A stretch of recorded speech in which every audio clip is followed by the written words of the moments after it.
I told him. After a dominant first half against the Falcons yesterday, the Seahawks defense cracked in the third quarter. Atlanta turned a 14-point halftime deficit into a 7-point lead. Richard Sherman wasn't too pleased about it and went on an intense sideline outburst after a Julio Jones touchdown. He even had to be restrained by his teammates. Ryan Clark, do you like, love, or hate? Max. Yes. Do you Yes. like, love, or hate? Yes, me. His outburst. Where this guy talks for 11 straight minutes and I don't have anything to say. Please. Now. Nobody talks more than you. You This call is me really shit. We're gonna put a clock on this. When are we All right. getting the clock? Here we go. Hold on. Go ahead. By the way, Time it. Ryan can talk Time it. too. Let's I not. sure You're can. not slipping out of this one. Yes. The only All one right, who look. doesn't talk Dallas is me. Cowboys Super Bowl contender, but they ain't going to. They may not go to the playoffs. That's Go right. ahead. That's right. Go ahead. The Giants won 2 Go Super ahead. Bowls at 9 and 7. Can we stay Max, you're on the focused? clock. Go ahead. I want Cam You're the Newton best. and Odell Beckham Jr. And all the different players we've been talking about today to look at Richard Sherman. You want to act up in a certain way that draws media attention? That's the way you do it, like Richard Sherman. That's who I want on my team. Don't let me sit here and have everyone, oh, you're just being anti-player. No, I'm not. Richard Sherman is who you want. Whether or not it was a calculated move on his part, it had that effect. He was upset. An all-pro corner was upset on a championship defense in the not-too-distant past because there were breakdowns in communication. He let everybody know about it. It had the effect, ultimately, of rallying the team. And they won the game. That's how you do it. Like Richard Sherman. Not like Odell, where you cost your team yardage in a pivotal moment of the game that could cost you because you get them within field goal range or make it easier for them to score a touchdown. You don't have an impulse control problem where it hurts your team. Your anger at a situation is used in service of your team winning. Richard Sherman is how you do it. That's the guy I want on my team. Well, I didn't love it. I don't hate it because there's very little I could possibly hate about a Richard Sherman. I think not only is he a fantastic ball player, but I think he's an incredible role model because of where he comes from, how intelligent he is, how he carries himself, etc. But I didn't love it, and here's why I didn't love it.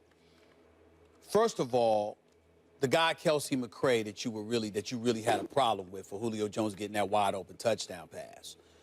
It ain't like he's a starter. He's filling in for Cam Chancellor. You know, those are some big shoes to fill. That's number one. Number two, getting on the defensive coordinator so flagrantly, it not just speaks to disrespect, but it speaks to insubordination. You got to wonder about that. It's not a big deal because we understand that Richard Sherman is very outspoken, like those teammates Doug Baldwin, Michael Bennett, and others have said. I mean, that's nothing compared to what we've seen him like in the past. And I'm certainly not here to denigrate him in any way. I'm simply saying that if you are that dude, think about the intellect that he has and what he brings to the table. It goes back to my line that I just said a few minutes ago. If everybody were you, bro, you wouldn't be special. Everybody can't be Richard Sherman. And so when you got a guy like Kelsey McCray filling in for Cam Chancellor, and you've got the kind of problems that you've been having periodically, like he said, throughout the season. We talked about it. That's why he was frustrated. We talked about it. We knew what we were supposed to do. We didn't do it. Yeah, you want to hold guys accountable.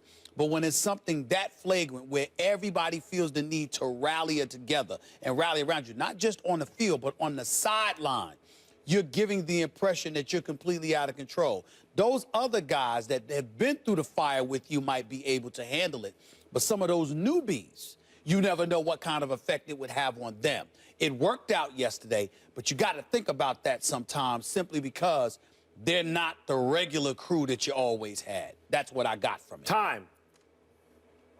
He was 2 minutes. You were 122. Okay, so we see what happens. Therefore, I'd like to use another 20 seconds to quickly say... I usually have more profound things to say, but incorrect. Richard Sherman showed his intelligence not only if the outburst was calculated, even if it wasn't, but the PI at the end of the game that wasn't called was also more smart Richard Sherman play. Otherwise, you lose on a touchdown. I mean, what's the worst that could happen? They spot the ball there? Big deal. Julio Jones is going to catch that if you don't interfere. He's just a smart player who knows how to control his emotions in service of the team. Go ahead. Wrong, you're wrong, right? Because you said, like, helps them win. They were down 24-17. They didn't score another point nor stop anybody, really, after that, right? Then they get the Then they get the pass interference in the red zone. They finally score. You get the last play. So it wasn't like this rallied the team and they started balling. Won, though, right? Yeah, they won. But, you know, let's just make that clear. Here's what I loved about it, though. I love the reaction of his team, right? I love the fact that they start jumping on the sideline. They start showing support for him, but they showed support as a team. This is about guys who've been through the fire with each other who know Richard Sherman. The thing that was smart about it is he knows he can do it. Now, there's some players on that team that can't. One, because they don't behave that way normally, and people have never seen them do that, and it's out of character for them, but it's not for him. And that's why it was okay. I agree with Stephen A. I don't necessarily like you going at your coach, but if you have that type of relationship, if that's the way that y'all get down, you know, some of your friends you can talk to in a certain way. Of course. And Richard Sherman feels like he can do that.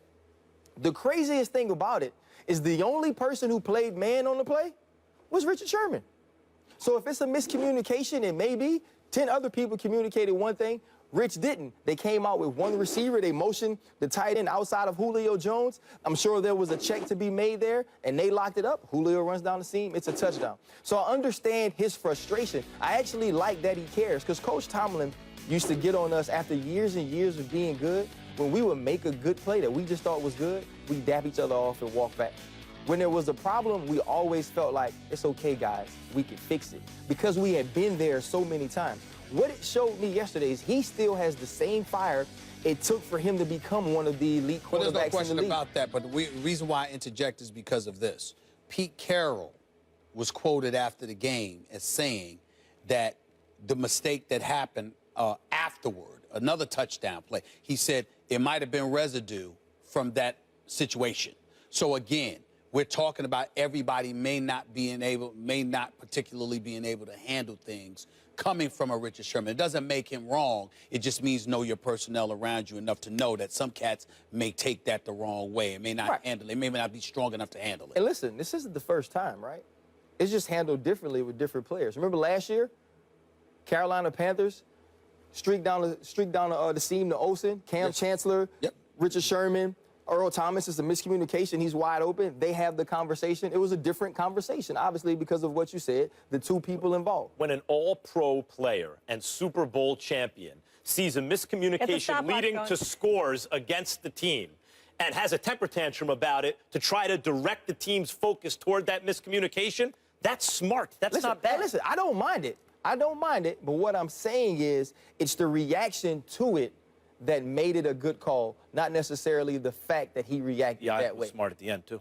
We'll leave it there. Thank you for working the stopwatch. We appreciate that. Fastest these two have ever gone. They went really fast. I think they did it purposely. Of course they did. Because they're so competitive. They wanted to beat each other with the time, too. Not really. And I won as usual. Oh, gosh. Ryan, we'll see you soon. Thank you so much. Which reaction do you have the biggest problem with from the NFL on Sunday? Cam's postgame presser, Richard Sherman tirade, or OBJ taking his helmet off after scoring the go-ahead touchdown? We'll share those results in just a little bit. But coming up next, Colin Kaepernick blown out by the Bills on Sunday. Did that prove it was a mistake to start him? We get into it. That's next. Hey. It was about good and bad news for Colin Kaepernick in his return as the 49ers starting quarterback. The good news is that Cap threw for nearly 200 yards with a TD and no picks while also running for another 66 yards. The bad news is his team was blown out 45-16 in Buffalo. After the game, Chip Kelly was asked if Kaepernick would remain the starter, and he just said, we'll see. Stephen A., was it a mistake to start Kaepernick in the first place? Not at all. I mean, it is what it is. He's got to get in there. He's got to work off the rust. And the conditions are not going to change. It really wasn't about the Buffalo Bills. It's how anemic the San Francisco 49ers are. Their offense has no playmakers. Their defense is awful. They've given up 100 yards rushing to 5 consecutive runners over the last 5 weeks. Chip Kelly, once again, surprise, surprise, no surprise at all. He's paid little to no attention to the defense, and it gets to a point where the second half of the game arrives, and it's like you don't even care. You don't even want to be out there. That's how the 49ers absolutely positively looked. I understand the temptation to sit up there and say, hold off on Colin Kaepernick. Colin Kaepernick was clearly set up to fail. I don't put that on Chip Kelly as much as I put that on Trent Baalke. I think Trent Baalke, the general manager for the San Francisco 49ers, is awful. He's the guy that contributed to running Jim Harbaugh out of town. We see what a moribund, pathetic franchise the San Francisco 49ers have regressed back into now that Jim Harbaugh is gone and Balky's got his fingerprints written all over that, along with Ned York. But in the end, what it comes down to about Colin Kaepernick, this Buffalo Bills defense, Max, Rex Ryan paid the ultimate insult to Chip Kelly without even mentioning his name. When asked whether or not he made any halftime adjustments, he said, no, not at all, didn't need to. And the score was only 17-13 because he knew that Chip Kelly was going to do the same thing over and over and over again. There was nothing special about it. And as a result, the defense just remained disciplined, and that was what it was. For the record, Rex Ryan's seat getting colder, ain't it? Cooler and cooler. Well, cooling off, because you were calling for his head not long ago. That's right. When they were 0-2 and they looked awful and he fired his offensive coordinator using him as a scapegoat. But this new guy has stepped in. They've scored over 30, and they're running the ball more effectively, and the defense looks halfway decent. Scored 128 points on San Francisco yesterday. I mean, that was a ridiculous score. Listen, this was a mistake to start Colin Kaepernick against the Bills, just as I said it was going into the game. And in fact, they got off easy. It could have been a lot worse. The Bills hit the quarterback more than all, but I mean, they're among the league. It changes week to week, but they're among the best at hitting the quarterback, and they hit the quarterback hard. And the fact that Kaepernick got out of there relatively unscathed is lucky for him and the Bills and the Niners. And the fact that he's shaken off some rust is also another good benefit of that game. But that was a mistake. And I want to get into that set up to fail thing. Let's get into this conspiracy theory a little bit.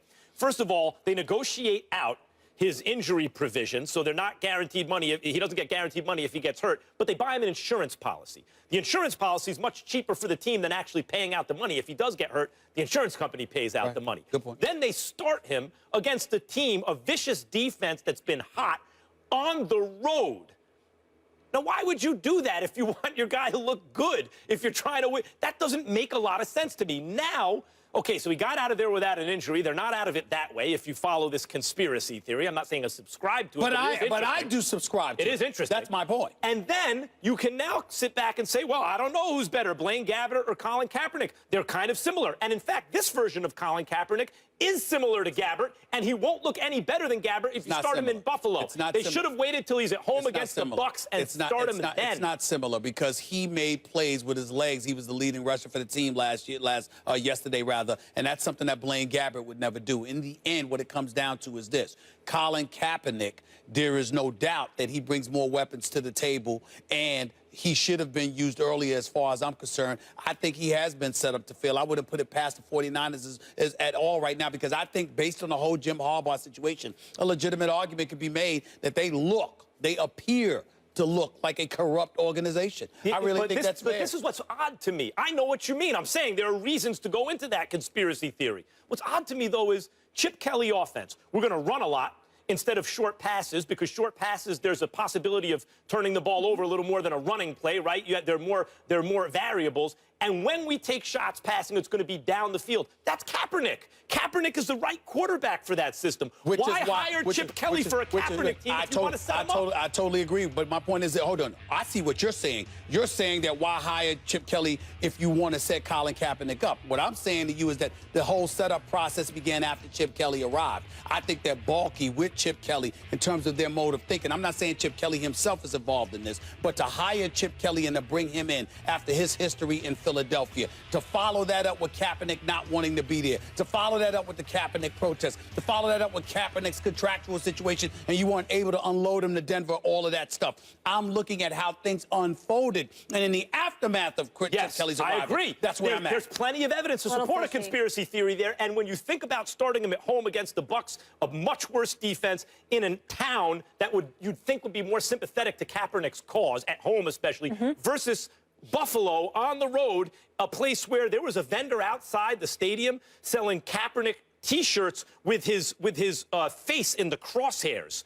I mean, completely reckless and irresponsible and a really bad thing to do. But you sent them to a hostile environment against a vicious defense is being set up. You didn't know it was going to be that hostile. No, of course. And unless they thought that was their only shot to win with Kaepernick. But we're going to break.